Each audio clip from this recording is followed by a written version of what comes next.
स्वागत है आप सभी का हमारे इस YouTube चैनल में। मेरा नाम है नीतेंद्र तोमर, डायरेक्टर तोमर कंप्यूटर। आज के इस वीडियो को बिना स्किप किए लास्ट तक देखिएगा। यह वीडियो आपके लिए बहुत ही इंफॉर्मेटिव होने वाली है।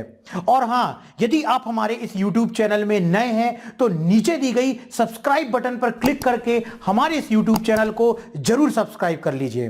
तो चलिए आज का वीडियो शुरू करते हैं। 60 days computer basic training certification course के अंतर्गत आज हमारी नेक्स्ट क्लास है। ये 60 डेज का जो कंप्यूटर बेसिक सर्टिफिकेशन कोर्स होता है वो इंडिया में एक जॉब निकली हुई है, जीडीएस ग्रामीण डाक सेवक की जॉब। इसमें 60 डेज का कंप्यूटर बेसिक का सर्टिफिकेट अनिवार्य है। वैकेंसी का फॉर्म भरते समय हमें अपलोड करना। इसके लिए हम अपने इस चैनल में लगातार वीडियोस अपलोड कर रहे हैं जिसमें कि हम 60 डेज तक कंप्यूटर की बेसिक ट्रेनिंग देंगे। यदि आपको जीडीएस का फॉर्म भरने के लिए इसका बेसिक कंप्यूटर का सर्टिफिकेट चाहिए है तो इसकी कंप्लीट प्रोसीजर के अंतर्गत सबसे पहले आपको हमारा ऐप डाउनलोड करना होगा, जिसकी लिंक वीडियो के डिस्क्रिप्शन में दी हुई है। इस ऐप का नाम है माय कंप्यूटर कोर्स ऐप। जैसे ही आप इस ऐप को डाउनलोड करेंगे, अपने मोबाइल में इंस्टॉल करेंगे, उसके बाद आप इस थंबनेल को देख लीजिए। आपको ऐप के स्टोर टैब में जाना है, इस कोर्स को ज्वाइन करना है। कोर्स को ज्वाइन करने के बाद ऐप के चैट में ही आपको अपनी जानकारी हमको भेजना है, जैसे आपका नाम, father name, mother name, address, complete address, pin code, ये सारी जानकारी आप हमें भेजेंगे। हम आपको 60 डेज कंप्यूटर बेसिक का सर्टिफिकेट की हार्ड कॉपी आपके घर में स्पीड पोस्ट कर देंगे। और उसके पहले जैसे ही आप इस कोर्स में अप्लाई करेंगे 24 आवर्स में आपको इसकी सॉफ्ट कॉपी ईमेल कर दी जाएगी। अब क्या हमारा ये सर्टिफिकेट केवल जीडीएस जॉब के लिए वैलिड है और किस क्षेत्र के लिए वैलिड है, तो मैं बतला दूं, हमारा ये सर्टिफिकेट ऑल इंडिया वैलिड है। ऑल इंडिया किसी भी स्टेट में हमारा ये सर्टिफिकेट चलेगा। इसी प्रकार से हमारा ये सर्टिफिकेट केवल जीडीएस जॉब के लिए नहीं, सभी सरकारी नौकरी में मान्य है। हमारी कंपनी, जिसका नाम Prayagdas Tomar computer education private limited है, जो कि मिनिस्ट्री ऑफ कॉर्पोरेट अफेयर से रजिस्टर्ड है, स्टार्टअप इंडिया में रजिस्टर्ड है, एमएसएमई में रजिस्टर्ड है, आईएसओ सर्टिफाइड है। हमारे सर्टिफिकेट सभी गवर्नमेंट और प्राइवेट जॉब में मान्य हैं। तो यदि आपको हमारे इंस्टीट्यूट से, हमारे सेंटर से आपको सर्टिफिकेट चाहिए है, आप कोर्स करना चाहते हैं, तो सबसे पहले वीडियो के डिस्क्रिप्शन में जाइए और ऐप डाउनलोड कीजिए जिसका नाम है माय कंप्यूटर कोर्स ऐप, और जल्दी से कोर्स को ज्वाइन कीजिए और अपना सर्टिफिकेट घर मंगवाइए और फटाफट जॉब के लिए अप्लाई कीजिए। आज हम क्लास में समझेंगे अपनी जो नेक्स्ट हमारा सेशन स्टार्ट होने वाला है। इसके अंतर्गत आज हम आगे बढ़ेंगे और ऐसे करते हुए हम आगे चलते जाएंगे। तो चलिए स्टार्ट करते हैं आज की क्लास। हेलो दोस्तों, आज हम फॉर्मूला टैब में फाइनेंशियल फंक्शन के अंतर्गत हम M duration, MIRR, nominal, NPR और NPV फार्मूला का यूज़ देखेंगे। इसके लिए मैंने इस तरह से एक्सेल शीट में डेटा शीट तैयार कर ली है, इस तरह से। फिर यहाँ पर जो फार्मूला मैंने अभी बताया, जिनके नाम बताए, तो उनके बारे में थोड़ा सा फार्मूला के नाम और डिस्क्रिप्शन यहाँ पर दे दिया है। जो फर्स्ट फार्मूला है आज हम देखेंगे, एम ड्यूरेशन। उसका मतलब होता है कि जो हमने जैसे शेयर मार्केट में इन्वेस्ट किया पैसा, तो उसकी जो एम ड्यूरेशन है, मतलब डेज कैलकुलेट करने की है, उसको कैलकुलेट करने के लिए हम एम ड्यूरेशन फार्मूला का यूज़ करते हैं। इसके लिए यहाँ पर नीचे एम ड्यूरेशन फार्मूला का यहाँ पर देख लेते हैं। इस तरह से एक ब्लॉक तैयार कर लिया है मैंने। फिर यहाँ पे जो हमने पैसा इन्वेस्ट किया, मतलब शेयर मार्केट में पैसा इन्वेस्ट किया है, तो उसकी यहाँ पे सेटलमेंट डेट, मतलब स्टार्टेड डेट लिखी गई है। यहाँ पर उसकी एंड डेट, कब तक के लिए हमने इन्वेस्टमेंट किया था, और यहाँ पे एनुअल रेट दिया गया है, मतलब अगर हम बीच में ही वे पैसे निकलवाते हैं तो उसका हमें कितना % मिलेगा। फिर यहाँ पे अगर 5 साल, मतलब ये जो हमने डेट डाली है यहाँ पर, स्टार्ट डेट और एंड डेट के बीच जो कितने साल के लिए हमने किया है, 5 साल के लिए इन्वेस्ट किया था, तो 5 साल के बाद हमें कितना इंटरेस्ट मिलेगा, मतलब उसका कितना % मिलेगा, यहाँ पर डाल दिया गया है 3%। अब हम जो इंस्टॉलमेंट दे रहे हैं उसका टाइप क्या है, मतलब कि हम 1 साल में कितना इंस्टॉलमेंट दे रहे हैं, किस्त दे रहे हैं, एक बार में ही दे रहे हैं कि या 2 बार में दे रहे हैं कि 4 बार में दे रहे हैं वो किस्त, इंस्टॉलमेंट। यहाँ पे डाल दिया क्या है 1 2 और यहाँ पे 4। फिर यहाँ पे बेसिक्स को अभी हम फॉर्मूला के द्वारा समझ लेंगे। इसके पहले मैं यहाँ पर एम ड्यूरेशन फॉर्मूला का यूज़ करता हूँ एम ड्यूरेशन निकालने के लिए। यहाँ पर टाइप करेंगे एम ड्यूरेशन, फिर ब्रैकेट ओपन, फिर यहाँ पे बोल रहा है कि सेटलमेंट डेट को सिलेक्ट कीजिए, तो इसे सेलेक्ट कर लेते हैं, फिर कॉमा लगाते हैं, फिर मैच्योरिटी डेट कॉमा, फिर उसके बाद कूपन मतलब यहाँ पे एनुअल रेट को सिलेक्ट करने को बोल रहा है, फिर कॉमा, फिर यील्ड मतलब ये 3% मतलब मैच्योरिटी डेट के बाद हमें कितना परसेंटेज मिलेगा, कितना परसेंट उसका मिलेगा, तो 3% उसको सिलेक्ट करने के बाद कॉमा, फिर इंस्टॉलमेंट। मैंने बताया था कि यहाँ पे हम 1 साल में 1 बार इंस्टॉलमेंट दे रहे हैं कि 2 बार दे रहे हैं कि 4 बार दे रहे हैं, तो उसको सिलेक्ट करने मतलब हम 1 साल में 1 बार दे रहे हैं तो इसको सिलेक्ट कर लिया, फिर कॉमा लगाएंगे। फिर बेसिक्स, मैंने बताया कि जो हमारी कंट्री बिलोंग करती है, हमारे 1 ईयर में 365 डे होते हैं, इसलिए मैंने यहाँ पर डायरेक्ट 3 टाइप कर दिया है, मतलब इसका जो पहले का नंबर दिया गया है ये 3 टाइप कर दिया है, तो इसे सिलेक्ट कर लेता हूँ और ब्रैकेट क्लोज करने के बाद एंटर कर देता हूँ, तो यहाँ पे एम ड्यूरेशन निकल के आ जाएगा। इसी तरह इसका भी निकाल लेते हैं, ये सेकेंड वाले का। अगर मैं किस्त 1 ईयर में 2 बार देता हूँ इंस्टॉलमेंट, तो उसका जो एम ड्यूरेशन वह कितना होगा, इक्वल टू लगाएंगे, फिर टाइप करेंगे एम ड्यू, ये आ गया सेकेंड नंबर पे, यहाँ पर टैब दबा देंगे, ये आ गया, ब्रैकेट ओपन हो गया।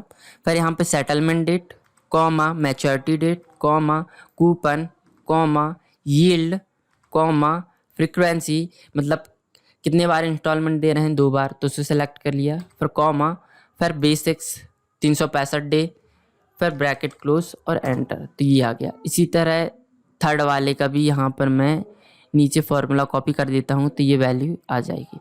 फिर अब ये तो बहुत बड़ी संख्या आ रही है, तो इसको छोटा करने के लिए यहाँ पे मैनुअली वैसे ही निकाल लेते हैं, एम डी ये आ गया और ये, फिर यहाँ पर सेटलमेंट डेट, ये कूपन, यील्ड, फ्रीक्वेंसी, बेसिक्स और ब्रैकेट क्लोज और एंटर, ये आ गया। अब इसको नीचे तक मैं ड्रैग कर देता हूँ, तो ये सेम आ रहा है। अब इसको सेलेक्ट करके होम टैब में जाकर यहाँ पे जो जनरल लिखा है इसको ड्रॉप डाउन लिस्ट पर क्लिक करेंगे और यहाँ पे जाकर नंबर पे कर देंगे, तो यहाँ पर उसका एम ड्यूरेशन रियल में आ जाएगा। फिर यहाँ पे फिर पता चल जाएगा कि इसका जो पेमेंट करने का है, किस्त बाय किस्त पेमेंट करने का है, तो उसका एम ड्यूरेशन कितना है, तो यहाँ पे आ गया 4 साल 66 डे, 4 साल 70 दिन और 4 साल 73 दिन। इसका जो है अगर हम ईयरली 1 बार इंस्टॉलमेंट करते हैं तो इतना एम ड्यूरेशन होगा, अगर हम 1 साल में 2 बार इंस्टॉलमेंट करते हैं तो उसका एम ड्यूरेशन इतना होगा, और 1 ईयर में 4 बार इंस्टॉलमेंट करते हैं तो उसका एम ड्यूरेशन इतना होगा। इस तरह आप एम ड्यूरेशन फार्मूला का यूज़ करके एम ड्यूरेशन निकाल सकते हैं, कैलकुलेट कर सकते हैं। अब हम MIRR फार्मूला का यूज़ देखेंगे। इसका यहाँ पे डिस्क्रिप्शन दिया है कि इसका यूज़ क्या है। जैसे हमने किसी कंपनी में इन्वेस्ट किया पैसा, तो उसको जो रिटर्न्स मिलता है एंड डेट के बाद, तो उसका जो मॉडिफाई इंटरेस्ट रेट है वह निकालने के लिए हम MIRR फार्मूला का यूज़ करते हैं। इसके लिए मैंने यहाँ पर एक ब्लॉक तैयार कर लिया है, ये और ये। यहाँ पर हम MIRR फार्मूला का यूज़ करेंगे। उसके पहले ये जो ब्लॉक तैयार किया है मैंने, इसको समझ लेते हैं। जैसे हमने कंपनी में 1,20,000 रुपये इन्वेस्ट किया है, तो उसका जो फर्स्ट ईयर जो हमें रिटर्न्स मिलता है उसका यहाँ पे दिया गया है 39,000 रुपये। फिर सेकेंड ईयर में हमें मिलता है 30,000 रुपये। फिर यहाँ पे थर्ड ईयर पे 21,000, फोर्थ ईयर में 37,000 और फिफ्थ ईयर में 46,000 मिलता है। तो उसका जो MIRR परसेंटेज जो इंटरेस्ट रेट है, मॉडिफाई इंटरेस्ट रेट, वह कितना है वह निकालने के लिए हम MIRR फार्मूला का यूज़ करेंगे।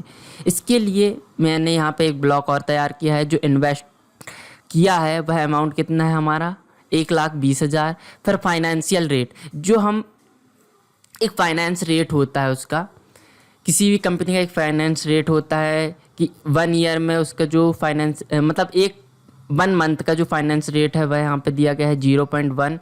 और हमने जो इन्वेस्ट किया था तो हम री इन्वेस्ट करेंगे, मतलब 1 साल के बाद री इन्वेस्ट करेंगे तो उसका इंटरेस्ट रेट जो है 1 साल का वह दिया गया है यहाँ पर 0.12%।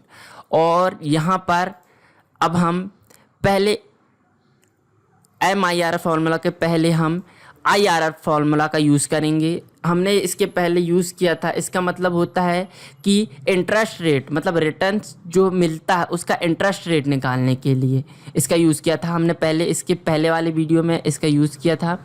फिर यहाँ पर अब जो यहाँ पे जो इंटरेस्ट रेट आएगा अगर वह मॉडिफाई इंटरेस्ट रेट से सेम आता है, मतलब सेम आता है दोनों का इंटरेस्ट रेट, तो इसका मतलब है ये जो हमने डिस्क्रिप्शन मतलब जो कंपनी में इन्वेस्ट किया था और जिसका इंटरेस्ट मिला था और जो फाइनेंस रेट था और इन्वेस्ट रेट था वह सही है। इसको निकालते हैं IRR को इक्वल टू लगाएंगे, फिर टाइप करेंगे IRR ब्रैकेट ओपन और अब यहाँ पर वैल्यू को सिलेक्ट करेंगे। इस वैल्यू को यहाँ से जितना इन्वेस्ट किया और 5 साल में हमें जितना मिला रिटर्न्स मिला उसको सिलेक्ट करेंगे, ब्रैकेट क्लोज करेंगे और एंटर कर देंगे। तो यहाँ पे IRR परसेंटेज मतलब रिटर्न्स ऑफ इंटरेस्ट रेट निकल के आ जाएगा। फिर यहाँ पर MIRR मतलब modify interest rate of returns वह निकालते हैं। अगर ये जो परसेंटेज आया इतना ही परसेंटेज यहाँ पर आ जाता है तो ये समझ लीजिए कि ये जो फॉर्मूला का यूज़ किया था हमने, ये जो डेटा तैयार किया था वह सही है। और यहाँ पे जो फाइनेंस रेट है वह भी सही है और इन्वेस्ट रेट है वह भी सही है। इक्वल टू लगाएंगे, फिर टाइप करेंगे MIRR ब्रैकेट ओपन, वैल्यू यहाँ से जो हमें इंटरेस्ट मिला मतलब कितना रिटर्न्स मिला उसको सिलेक्ट करेंगे। यहाँ से यहाँ तक फर्स्ट ईयर में कितना मिला तो यहाँ से यहाँ तक सिलेक्ट कर लिया, फिर कॉमा लगाएंगे। फिर इसके बाद ये 1 मिनट वैल्यू मैंने गलत सिलेक्ट की है, इसको यहाँ से ऊपर से जितना इन्वेस्ट किया और पर ईयर हमें कितना रिटर्न्स मिला उसको सिलेक्ट करेंगे, फिर कॉमा लगाएंगे। फिर फाइनेंस रेट इसको सिलेक्ट करेंगे, फिर कॉमा लगाएंगे।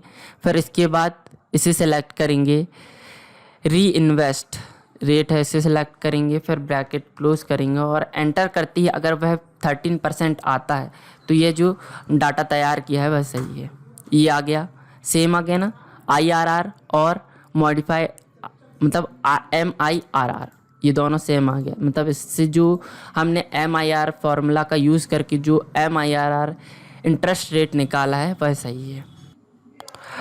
अब हम नॉमिनल जो ये फार्मूला दिया गया है इसका यूज़ देख लेते हैं। यहाँ पे डिस्क्रिप्शन पे दिया गया है nominal interest rate given effective rate of year, मतलब इसका मतलब होता है जब हम ईयर के हिसाब से इफेक्टिव रेट जो है जो इंस्टॉलमेंट देते हैं इस रेट के हिसाब से इफेक्टिव रेट के हिसाब से जो हमारा इंटरेस्ट रेट है वह कितना है, मतलब नॉमिनल इंटरेस्ट रेट है वह कितना है, उसे निकालने के लिए हम नॉमिनल फार्मूला का यूज़ करते हैं। इसके लिए मैंने ये डेटा तैयार कर लिया है, ये इस तरह से एक ब्लॉक तैयार कर लिया है मैंने। यहाँ पर जो इफेक्टिव रेट है जिस इफेक्टिव रेट पर हम इंस्टॉलमेंट दे रहे हैं वह रेट यहाँ पर डाल दी गई है। यहाँ पर 7%, यहाँ पर 5% और यहाँ पर 9%। और हम कब तक वह इंस्टॉलमेंट दे रहे हैं मतलब कितनी ईयर तक के इंस्टॉलमेंट दे रहे हैं, तो यहाँ पर 5 ईयर के लिए दे रहे हैं तो यहाँ पे 5 5 5 डाल दिया गया है। अब नॉमिनल जो निकालते हैं नॉमिनल रेट इंटरेस्ट रेट निकालते हैं उसके लिए हम फॉर्मूला यूज़ करेंगे नॉमिनल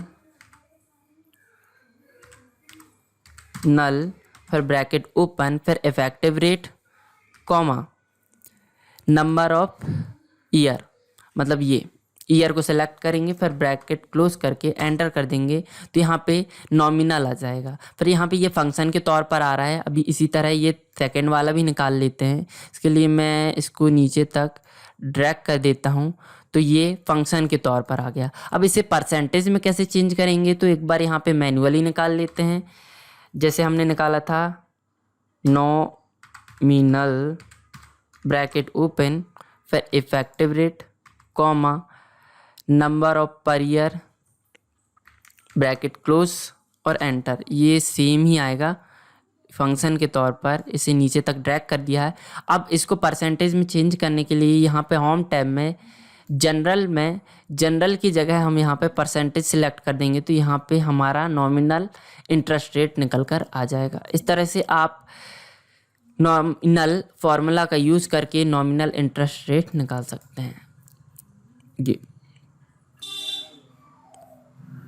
अब हम एनपीआर फार्मूला का यूज़ देखते हैं। यहाँ पर हम जैसे हमने लोन लिया है तो उसकी हम पेमेंट कर रहे हैं, पर मंथ कर रहे हैं, तो उसका जो हम कितनी किस्तों में वह पेमेंट कर रहे हैं, वह किस्त निकालने के लिए, मतलब उनकी नंबर निकालने के लिए, टोटल नंबर ऑफ पेमेंट्स निकालने के लिए हम नंबर मतलब एनपीआर फार्मूला का यूज़ करते हैं। इसके लिए मैंने एक ब्लॉक तैयार कर लिया है। ये यहाँ पर हम नंबर ऑफ पीरियड मतलब नेट पीरियड, टोटल कितनी किस्तें हम जमा कर रहे हैं वह निकालते हैं। इसके लिए पहले इसको समझ लेते हैं। यहाँ पर पीवी, जैसे हमने लोन लिया था कितने का, 15 लाख का, और हम इतने इंटरेस्ट रेट पे वह लोन जमा करते हैं। तो अगर हम मंथली 12,000 रुपये जमा करते हैं तो उनका जो किस्त है, कितनी किस्तें बनेंगी वह निकालते हैं। इसके लिए इक्वल टू लगाएंगे, फिर यहाँ पे टाइप करेंगे NPER ब्रैकेट ओपन, फिर यहाँ पे बोल रहा है रेट सिलेक्ट करेंगे। अब हमें पर मंथ के हिसाब से हमारी कितनी किस्तें होंगी, तो हम यहाँ पर 12 से भाग दे देते हैं रेट को, फिर कॉमा लगाएंगे, फिर PMT मतलब मंथली पे हम कितना जमा कर रहे हैं, फिर कॉमा, फिर उसके बाद प्रेजेंट वैल्यू मतलब लोन कितना लिया था हमने, 15 लाख का, फिर कॉमा लगाएंगे। फिर यहाँ पे फ्यूचर वैल्यू दी नहीं गई है तो यहाँ पे कॉमा लगाकर हटा देंगे इसे। फिर यहाँ पे सिलेक्ट करेंगे एंड ऑफ द पीरियड, यहाँ पे 0 टाइप करेंगे, ब्रैकेट ओपन करेंगे और एंटर कर देंगे, तो यहाँ पर नेट पीरियड निकल के जाएगा। यहाँ पर एंड ऑफ द पीरियड नहीं, यहाँ पर बिगिनिंग ऑफ द पीरियड, मतलब हम जो मंथली पे कर रहे हैं वह मंथ के स्टार्ट में ही पे कर दे रहे हैं, तो यहाँ पर 1 टाइप कर देते हैं, ये बिगिनिंग ऑफ द पीरियड, और अब एंटर कर देते हैं। तो हमारी जो किस्त बनेंगी टोटल 100 किस्तें होंगी। अब ये माइनस में किस्त बता रहा है तो इसको मैं फॉर्मूले के आगे यहाँ पर माइनस लगा देता हूँ, तो माइनस हट जाएगा। अब इसे नीचे तक ड्रैग करता हूँ, तो सेकेंड बार अगर मैं मंथली 15,000 रुपये पे करता हूँ तो हमारी जो किस्त बनेंगी इस इंटरेस्ट रेट के हिसाब से 83, और अगर मैं मंथली 16,000 पे करता हूँ तो जो हमारी किस्तें बनेंगी वह 79। इस तरह आप NPR फार्मूला का यूज़ करके नेट पीरियड मतलब पेमेंट, हम कितनी किस्त पे कर रहे हैं वह निकाल सकते हैं। ये अब हम 5वां फार्मूला यहाँ पे दिया गया है NPV, इसका यूज़ देखते हैं। यहाँ पर दिया गया है calculate of net present value, मतलब जो कंपनी में हमने इन्वेस्ट करते हैं पैसा, तो हमें जो उसका रिटर्न्स मिलता है तो इसकी जो नेट प्रेजेंट मतलब डिस्काउंट रेट के हिसाब से हमें जो उसकी नेट प्रेजेंट वैल्यू है वह कितनी है, वह निकालने के लिए हम NPV फार्मूला का यूज़ करते हैं। इसके लिए मैंने यहाँ पर नीचे एक ब्लॉक तैयार कर लिया है, ये कि हम कंपनी में कितना इन्वेस्ट कर रहे हैं, यहाँ पर 1 लाख रुपए, फिर हमें जो ईयर के हिसाब से जो रिटर्न्स मिल रहा है वह यहाँ पे 25,000 रुपये। ये फिर यहाँ पे एक और ब्लॉक तैयार कर लिया है, ये यहाँ पे जो हमने कितना इन्वेस्ट किया था 1 लाख रुपए, और डिस्काउंट रेट यहाँ पे इतने % डिस्काउंट पर हमारा जो यहाँ पे हमने माना है, क्योंकि यहाँ पे ये डिस्काउंट रेट हमने माना है कि इतने % डिस्काउंट मिल रहे हैं, तब जाके हमें जो 1 ईयर पे इतना रिटर्न्स मिल रहा है 25,000 रुपये पर ईयर। तो उसका जो कंपनी के हिसाब से जो NPV मतलब नेट प्रेजेंट वैल्यू है वह कितनी है, वह निकालने के लिए हम NPV फार्मूला का यूज़ करते हैं। इसके लिए हम इक्वल टू लगाएंगे, फिर यहाँ पर टाइप करेंगे NPV, फिर ब्रैकेट ओपन, फिर यहाँ पे रेट बोल रहा है, तो रेट यहाँ पर हमने माना था, डिस्काउंट रेट माना था 4%, फिर इसको भागित कर देंगे 12 से, फिर कॉमा लगाएंगे क्योंकि हमें पर मंथ का देखना है। मतलब पर ईयर का देखना है, तो पर ईयर का देखना है तो ये 12 से भाग दे दिया उस बेस पर, फिर उसके बाद कॉमा लगा दिया है। फिर यहाँ पे ये वैल्यू है, इसको सिलेक्ट करेंगे, मतलब हमें कितना रिटर्न्स मिल रहा है, फर्स्ट ईयर कितना मिला, तो यहाँ से लेकर 5 तक हम सिलेक्ट कर लेंगे। फिर कॉमा लगाएंगे, कॉमा नहीं, फिर इसके बाद हम ब्रैकेट क्लोज कर देते हैं। फिर यहाँ पे प्लस कर देते हैं हम ये जो हमने कितना इन्वेस्ट किया, इसको सिलेक्ट करने के बाद एंटर कर देते हैं। तो यहाँ पे हमारी नेट प्रेजेंट वैल्यू जो हमें मिलती है, अगर इतना डिस्काउंट रेट ना होता तो हमें सिर्फ इतना पैसा मिलता। इसको हम करेंसी में कर लेते हैं, ये आ गया करेंसी में। अगर इतना डिस्काउंट रेट ना होता तो सिर्फ हमें 30,759 रुपये पर ईयर मिलता, मगर इतना परसेंट का डिस्काउंट था। अगर यहाँ पे ये डिस्काउंट है, इसको मैं चेंज करता हूँ, यहाँ पे करता हूँ 5%, तो यहाँ पे जो हमें मिलेगा वह मिलेगा, नेट प्रेजेंट वैल्यू होगी 23,452 रुपये और 57 पैसे। इस तरह आप इस फार्मूला का मतलब NPV फार्मूला का यूज़ करके नेट प्रेजेंट वैल्यू को निकाल सकते हैं। तो देखा आपने, कैसा लगा आपको वीडियो? यदि ये वीडियो आपको पसंद आया हो तो नीचे दी गई लाइक बटन पर क्लिक करके वीडियो को लाइक जरूर कर दें। इससे हमारा उत्साह बढ़ता है और आगे ऐसे ही वीडियो हम आपके लिए और बनाते जाएंगे। आपको नए किस टॉपिक पे वीडियो देखना चाहते हैं, नीचे कमेंट सेक्शन में जाइए और कमेंट करके अभी हमें बताइए कि किस प्रकार के वीडियोस और आप हमारे माध्यम से देखना चाहते हैं। इस वीडियो को अपने फ्रेंड्स के साथ फेसबुक, व्हाट्सएप ग्रुप पे ज्यादा से ज्यादा शेयर कीजिए। आपके सुझाव हमें कमेंट में लगातार हमेशा देते रहिए। मिलते हैं नेक्स्ट वीडियो में, तब तक के लिए नमस्कार।